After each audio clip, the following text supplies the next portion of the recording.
Hi everybody, it's Kieran again from Better Health, Better Self. Today's session is session number 8 and we will be talking about fad diets and maintenance. Last week we discussed routine and habits and how they can affect our weight loss journey.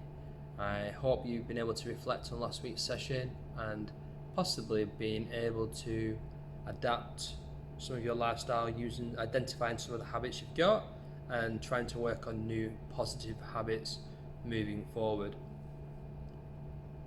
So today's session we'll discuss fad diets, highlighting the pros and cons of them, identifying some of them, and then looking into them in a bit more detail. We will then understand how weight loss is never a negative linear journey, to learn the importance to have diet breaks on your journey towards a desired weight, and to understand that this process isn't a quick fix, and to be successful you do have to be patient and show resilience along the way. So here will be an opportunity for you to list as many diets as you can. Again, if you're watching this for the first time on this video, then it's potentially a good idea to just pause it here and list as many diets as you can.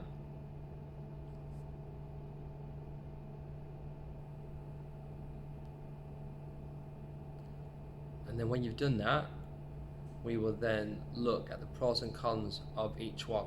So I've got a few here. We've got the Atkins diet, Herbalife, the ketogenic diet, the paleo diet, and Slimming World, and last but not least we've got Weight Watchers. You've probably heard of most of these, and you've also probably got some listed down of your own. Now, looking at these now, we need to look at what the pros and the cons are for a specific diet that you're following, and maybe try and bring out the best bits and scratch out some of the negatives to what a diet actually is. So let's look at Atkins diet. The Atkins diet is a diet mainly where you don't consume any carbohydrates and you just have high amounts of fats and high amounts of protein within your diet. So here the negative is you're limiting an entire food group, which is carbohydrates, and from previous sessions we've stressed the importance of carbohydrates. We've stressed the importance of carbohydrates in one's diet. Now you're going to get results for a positive. You're going to get results because you're taking out a hell of a lot of calories from just cutting out carbohydrates. Most of our foods, staples, are carbohydrates, so you're probably limiting the amounts of choice of foods you're going to have. Is it going to be a healthy, sustainable diet for long term? Probably not, and I would suggest you never take out or limit any major food groups which are essential for any length of time, and that's what Atkins promotes. Now, you will probably achieve some results just because you're limiting your food intake, basically. And if you look beneath that, we've got the paleo diet. The paleo diet is quite similar, where it's you're cutting out carbohydrates, and again you're eating high amounts of fats and protein in your diet. So it's like, they call it like the caveman diet. So you basically just eating raw natural foods, but you are limiting that food group again. So that's similar to the Atkins diet, where you're taking out an entire food group and basically saying that it is nil void, not important. And then if we jump across to the red one, the ketogenic diet, again that's another similar one. That's relying upon taking out carbohydrates, and then you may think, well, how do I get my energy? Because lots of carbohydrates provide you with lots of energy. Well, you're going to have some slow release energy from your fats that you're having, maybe a little bit from your protein, but it also relies upon something called your ketones, which can help produce calories. Now, I think your body can generate 2,000 calories per day off of that, but it's having to put the body in a kind of stress response. This is a survival technique, and people have they've jumped on that and try to use it as a dieting strategy. Again, you're taking out a complete food group. It's not going to be a good thing. And as soon as you have any kind of carbohydrate, as little as maybe 10 to 20 grams, you're kind of leaving the state which is known as ketosis, where you survive purely off your fats and proteins. So as soon as you have a little bit of carbohydrates, you're generally straight away out of ketosis, which is what the ketogenic diet is. Again, in the group, we'll probably go into a little bit more detail, but for the length of this video, I wanted to keep it as short as possible, so people are engaged and you're not having to sit for an hour's kind of seminar, should we say. And then you got Slimming World and Weight Watchers, probably the most two common ones.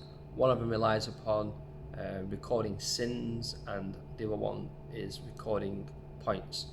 Downside to this, you do have to learn what foods mean in terms of their labels, so their points and their sins.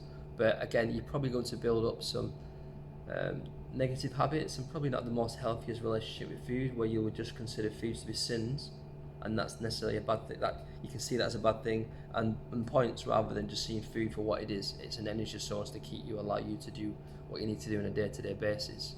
And I do believe that's probably, most diets are probably the beginning stages of any kind of disorderly eating down the line. So I do think most of these diets do have merit, but to the layman, you've got to see them for what they are. They're going to be short-term fixes, and they're definitely not a long-term solution to eating healthily. You can try diets and lose weight short-term, but the downside to them is you tend to then put it all back on because you're kind of leaving that diet mentality. Okay, so again, we could talk about this for a lengthy amount of time, but I am going to move on.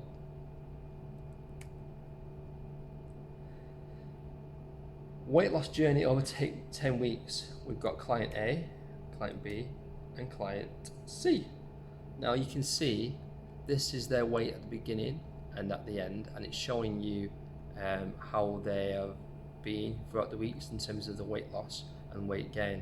And the reason why these are on here is to show you that there is no perfect linear line which is starting from X and going down to Y. No one's, it is possible, don't get me wrong, but this is most common on a weight loss journey. People will have peaks and troughs.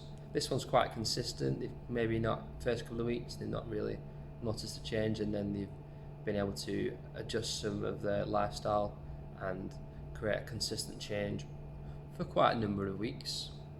And this one maybe is a little bit more up and down. They've started a weight loss journey, they've maybe gained a bit of weight, and you can see there's a significant weight drop in a 3 week period, and then it's going up and down, a little bit more inconsistent. And again, this one, someone's obviously lost weight, maintained, and it's gone up and then gone back down again.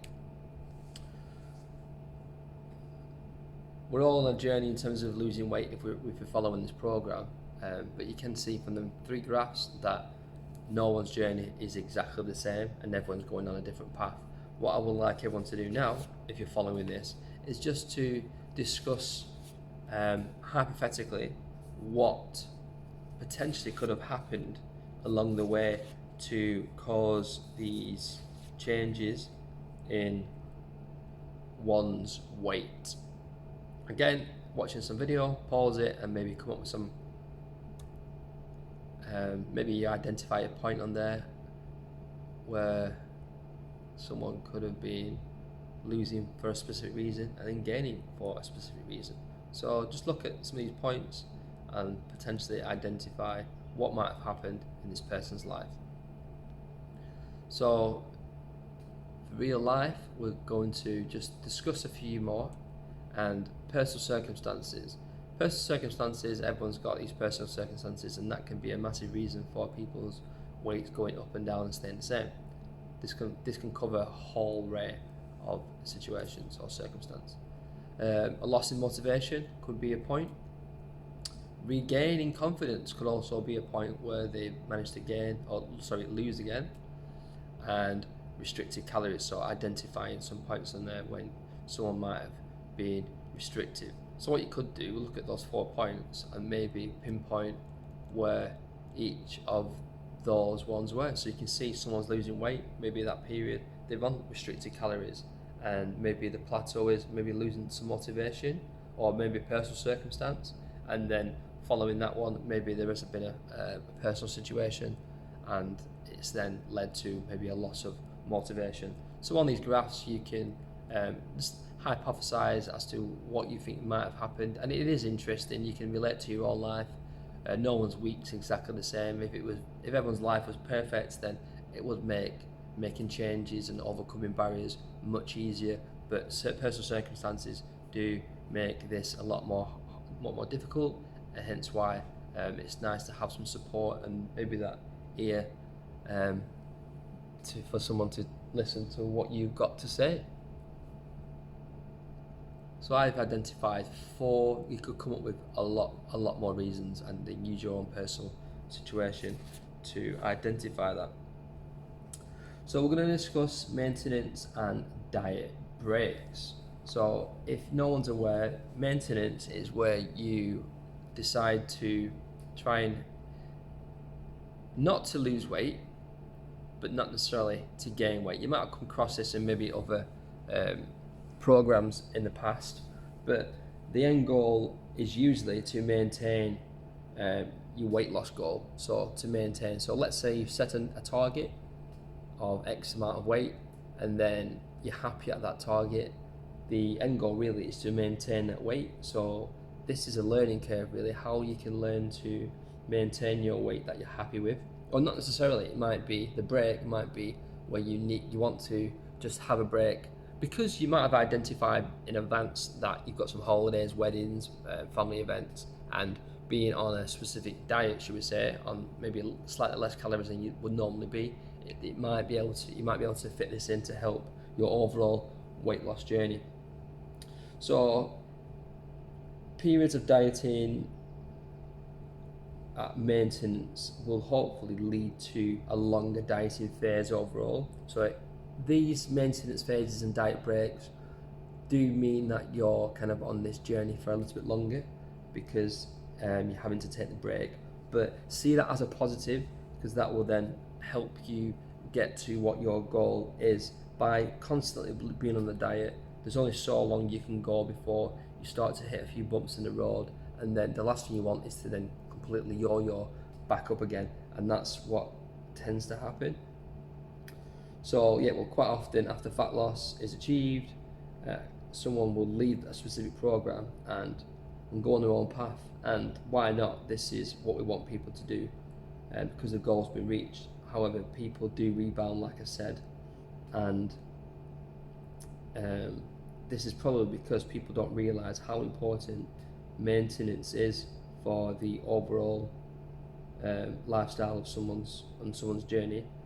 So showing someone how to eat, and that's what we're going to show you, is how to eat at maintenance for 1 to 2 weeks at a time can then counteract the rebound, the bounce back, which you don't want to be having. You want to be losing weight and maintaining it rather than losing it and then gaining it all back with a little bit extra, which is kind of what does happen, and I've seen it quite a lot over the years.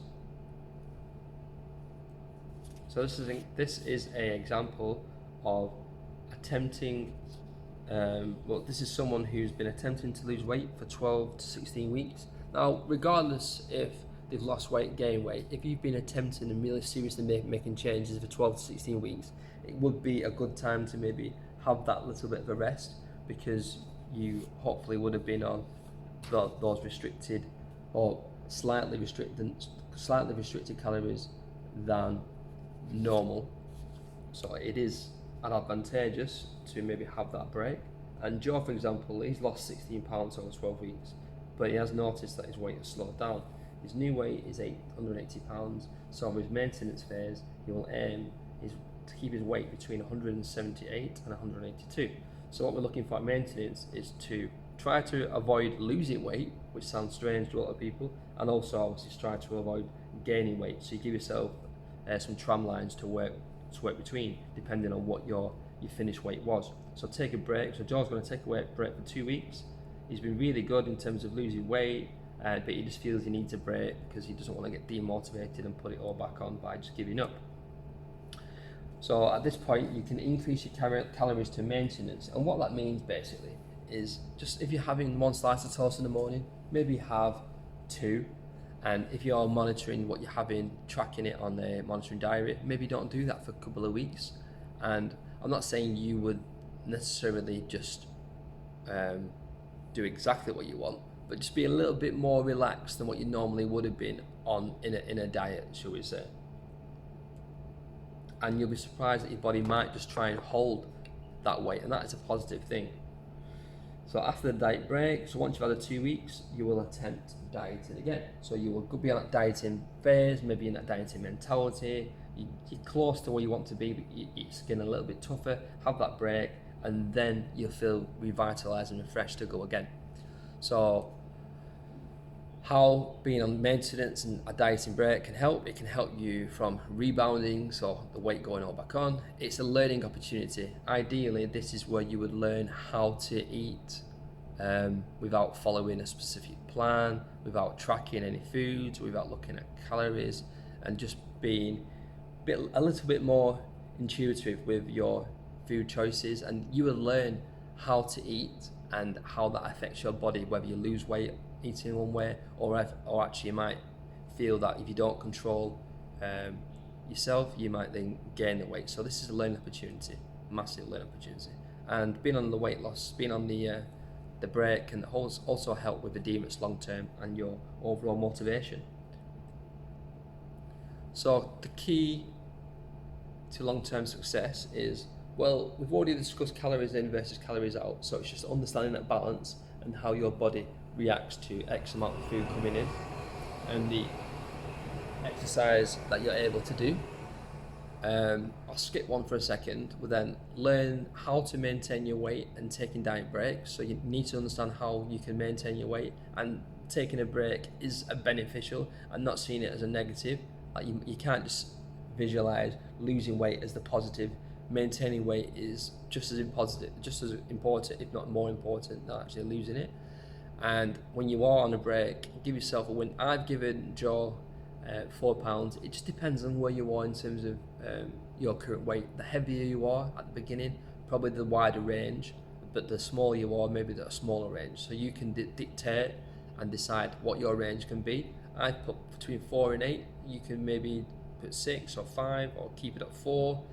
And also your break, I put 1 to 2 weeks. Probably you could go a little bit longer, but don't forget that this would then lead to you being on a longer weight loss journey to get to your overall target.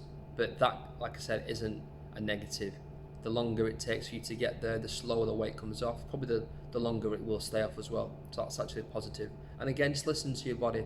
You're the best person to know how your body reacts to foods, the quantity of foods, and how you're feeling. So really listen to your body, and then your body's always going to be telling you how you feel and what's working for you. And I did skip a point, and that was, remember the influence of the hormone leptin. Now, we've discussed leptin within a few of our sessions so far, and leptin is your hunger hormone. This dictates your appetite, and it lets you know how hungry you are.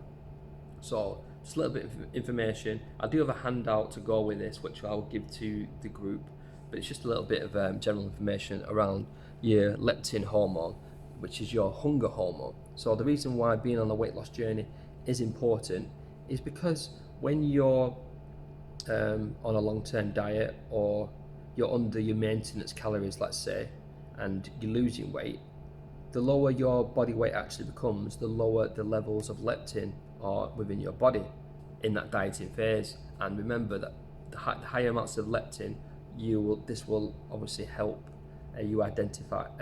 This will help to reduce your hunger. So the higher amounts, the more leptin hormone you have, this will reduce your hunger, your appetite, and your tiredness, your lethargy. So, but if you're on a long-term diet, your leptin levels will go down, and this won't be good for your appetite, because your appetite will go up, your hunger will go up, and tiredness will go up. So this is why we need to really think about how long we're dieting for, and then potentially be on that break, because if you don't take that break on your own terms, this is a common stage for rebounding or plateauing or just experiencing tiredness and loss of motivation. So you might start a weight loss journey, you've lost X amount of weight, it's really easy, but then it gets a little bit harder. I'm guessing quite a lot of people can relate to that. And this leptin, the hunger hormone's got a lot to do with that. So this is why a maintenance phase is going to help with that. Drops in leptin also reduce your metabolism, so that's going to make it harder for you to lose weight. And obviously having a reduced calories is also going to make you hungrier and tired, which we've kind of said.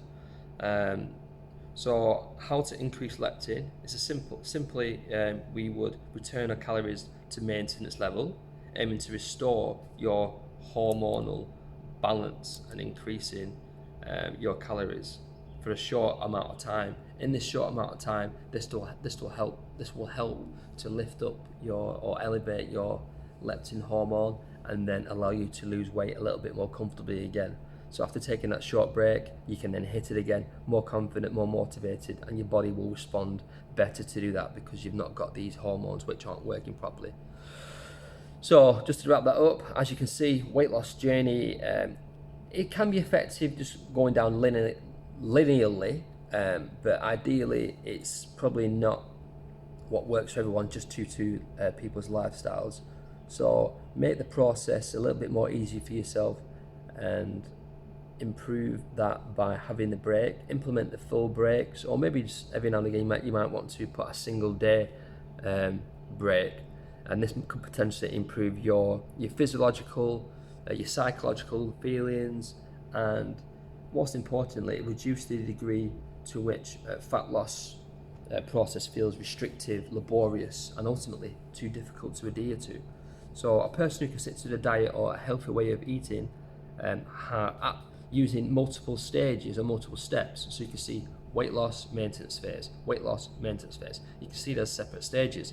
The person who can see this in much shorter stages, they're more likely to be able to stick to it long term, and the person will feel like it's less laborious and they'll be able to achieve the results moving forwards.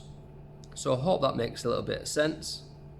If you've got any questions about leptin hormone, the hunger hormone, and how to increase that, or if you do feel that your weight has stagnated, it's plateaued, it could be that you do need to take a break. It could be just the fact that you've not quite got your calories in versus calories out correct. But if someone has been losing significant amounts of weight over 12 to 16 weeks, having a break is definitely advisable. Just to conclude, we've seen this slide on one of the first sessions we've done, but it's just to identify the bottom tier again, adherence. Adherence is what's going to help you achieve your long-term goal, and it's about adhering to something long-term, but making the diet something that you can stick to. It's easy, it's not difficult. The previous fad diets which you've had, they make following them quite difficult to do for numerous reasons, and this is why we're looking at what we are doing and how to implement our diet or our healthy eating is just to try and make it simple, maybe make it longer, maybe look for short-term steps and breaks, but adhering to whatever that plan is over time is going to be the difference between achieving weight loss and not achieving weight loss. You've got calories, micronutrients, timing and frequency, supplements, all important, but at a lesser degree. So it's all about, and I bring it back to this, adhering to a plan that you can stick to. So if you're looking at a specific diet, it might not be this program, it could be Weight Watchers. You've got to ask yourself, can you stick to it? Can you adhere to it? If you can, brilliant, by all means carry on going. But if you can't, this is where you have to look at making some changes. And finally, we will now get onto the goal setting stage. So let's assess a goal, let's look at a goal, let's make it SMART: specific, measurable, attainable, relevant, and time bound. That's it for today. If you've got any questions, feel free to email me or contact me on the Facebook page. I hope you've enjoyed that, and we will see you next week for session 9.